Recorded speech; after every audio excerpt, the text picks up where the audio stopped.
Open the mics. All right, Commish Radio Show back again. Arlington Music Hall.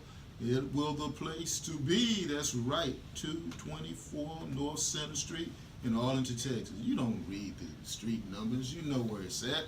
You're going to go on Center Street. You're going to see a building that says Arlington Music Hall, and you'll know you're there.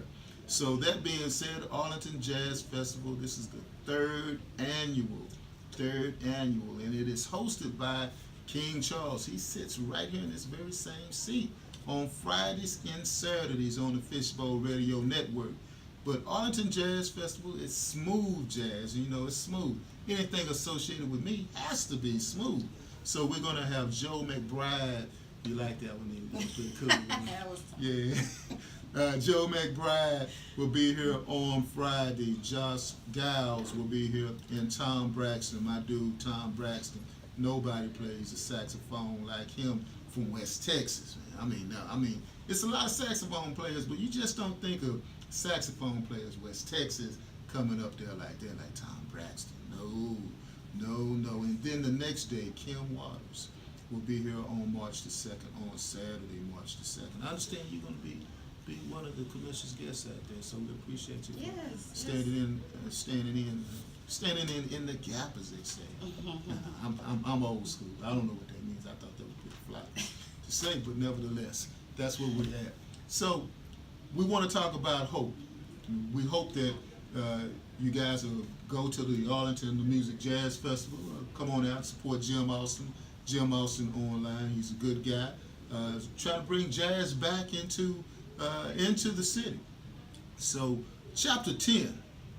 You know, I like your book. There's this character in this book, Simon, who's going through a lot of changes and everything. You know, at one point or another, you know, he's trying to restructure his life. Also trying to reach out to his girl, you know, and he seems to be losing a little hope. At one point or another, I was afraid of that he was going to lose his life in this book. Mm-hmm. So tell me about chapter 10. Set up chapter 10. So chapter 10, I named it Hope because this was a pivotal moment in Simon's life. He had tried everything.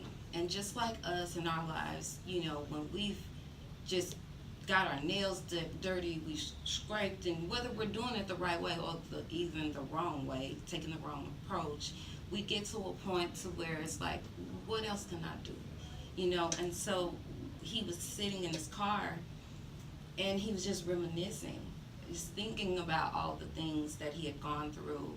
And there was a song that came on that was entitled Angel, which is the song, my original piece, that I just kind of threw a verse in. And it reminded him of his past, but it also made him it was kind of like his cry out, like, no one's there for me. My child mom's not there for me. My son doesn't respect me. You know, no one is in my corner. Who else do I have? And a lot of times we're asking, you know, God to just send that guiding light, which is an angel, to give us direction and to go a little further on so we can get out of that ditch, and that's what he was doing.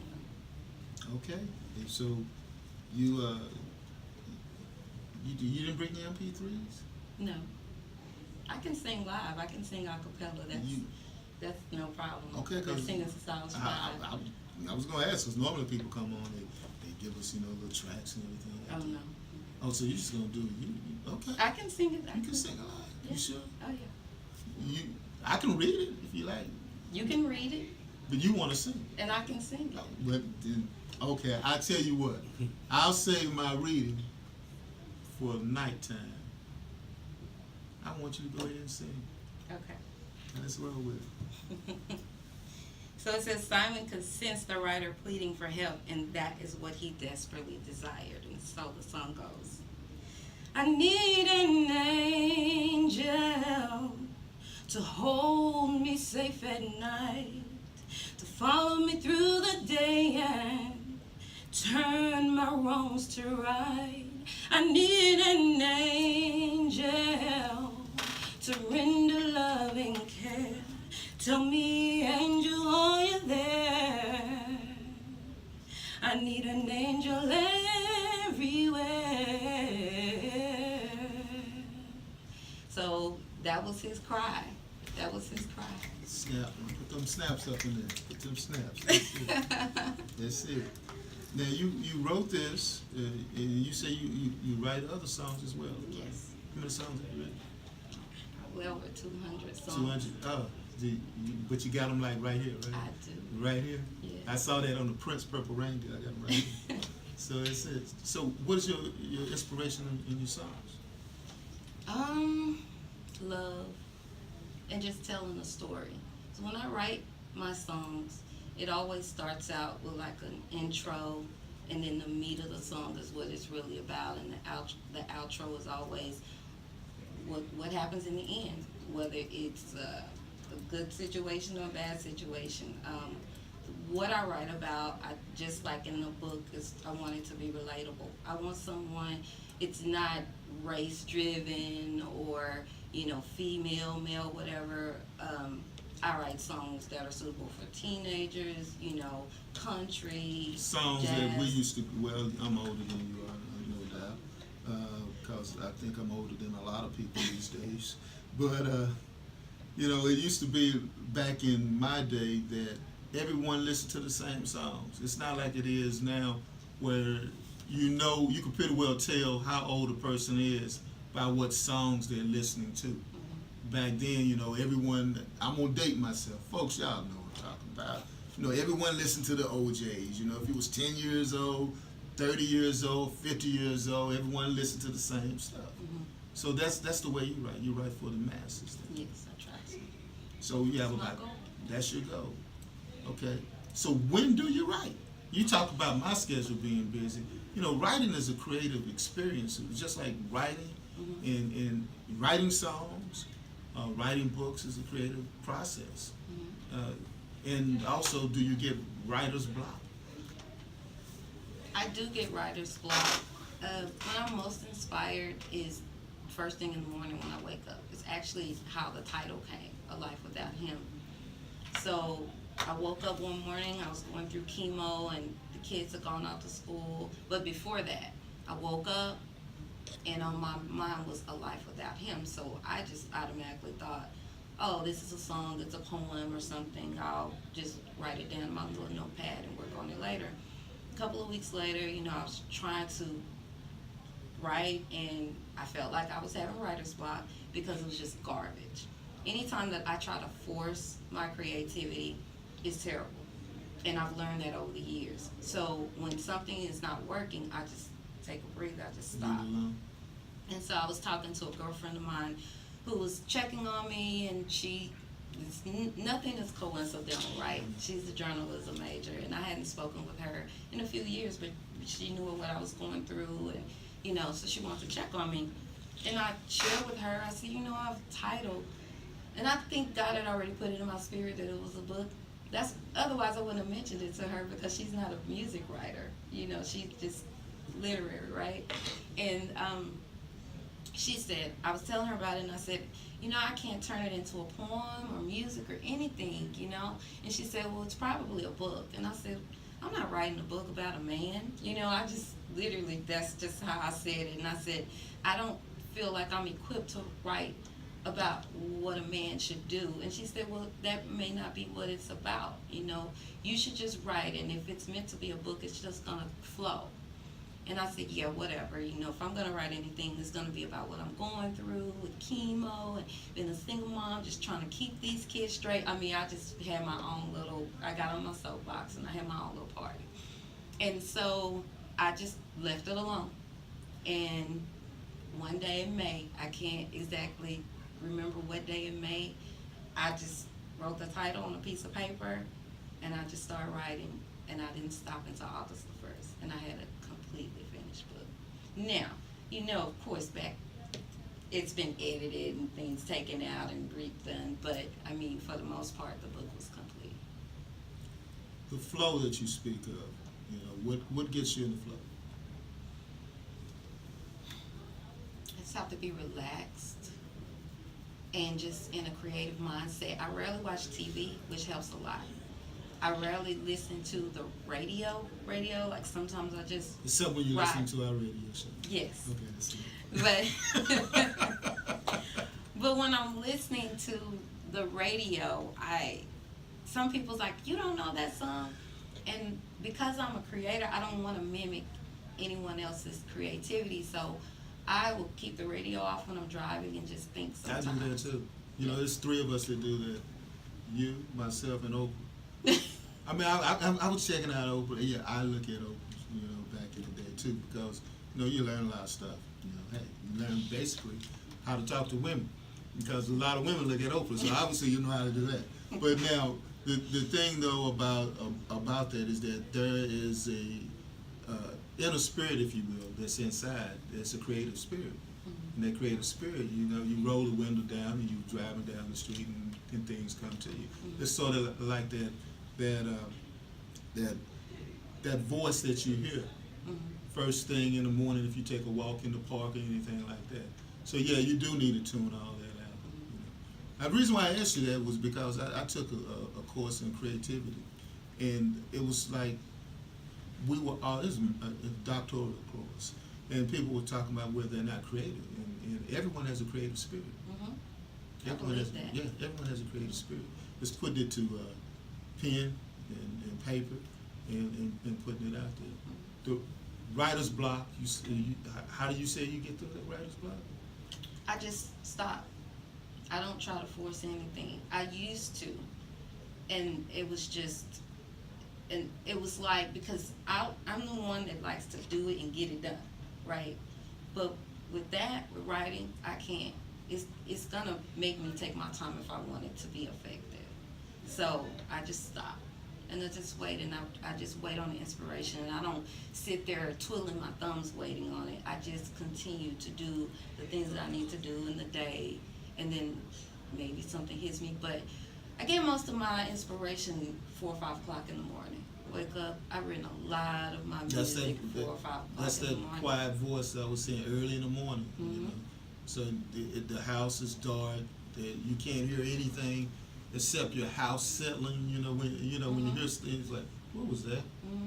You know, your house making noises, and it's like, never mind. You just go back to writing and everything. That's what I've done before as well. When you get to the point of this book, you know, this is a good book.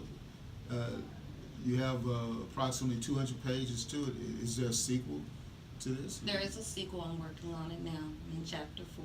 You're in chapter 4? Yes. And so, again, on that inspiration subject, my goal, you know, we always have our timeline. And I said, I'll start on it in the middle of the year, June, July. That'll be a perfect time. My daughter would be finished at college. And, you know, I just had everything just timed, and then it just hit me 2 weeks ago. And I'm on chapter 5. So now you got that spirit there. Yeah. That's about the time I talk to you and say you about ready to come on the show. Don't blow What it. is it? No, don't blow it. Don't blow it. Don't hurt my feelings. Don't tell me the truth. No, that is not true. I know exactly. You could have won on that one, but you blew that one. But yeah, you know that's good though. Any other plans outside of writing that book? Well, no, just living and loving and inspiring, and you know, I have been invited to different speaking engagements. I've, you know, been a guest at book clubs. Actually, January, this one group, they're the Dynamic Reading Divas. I'm sorry if I jack y'all's name up. Hi, Deja. That's my other baby. She said, "Hey, mama." But they adopted my book as the first book of the year, and it was so inspiring to just sit around and listen to them dissect something that I'd written. I was just like in tears, and they were getting into the characters, talking about, you know, the ones that they hated and the one that they end up loving the most, and it was Which just one a of the surreal moment. Now you birthed those characters. because you created those characters. That's what birthing is. This is about creation. Which one of those characters are your favorite characters? And this is an opportunity for you to say that. Oh, it's not like your real man. children at home. Where No one has asked me that question. See, I told you I was good at. See, you remember the conversation we had earlier? Which one was it? Let's go play the Jeopardy song. Jackson. Jackson, why is Jackson? Jackson is true to the game. Mm. Yeah, he's a good friend, and he never doubts his ability. He has that faith that most of us want. And he's a teenager, but he has that faith. Like, I don't care what y'all say, what y'all do, what happens. I'm still gonna stick to what I know, what I believe in. So. Okay. Howard Scott is following this up, so if we can play that Howard Scott drop when we go out, just want to make sure that everyone knows that we have a companion show that's coming on, and as we get ready to go to our close, we're going to go ahead and let you have a couple of closing words on this, and just wanted to get our next drop in, because we know if you're listening to the Commish Radio Show on the Fishbowl Radio app, yes, there is an app for that. So go ahead and tune in. And outside of Facebook Live, get it on the app. Get it on the app. Howard Scott used to be of War. If you remember the group War, why can't we be friends? I can't sing like you. Maybe you could do it better than I can.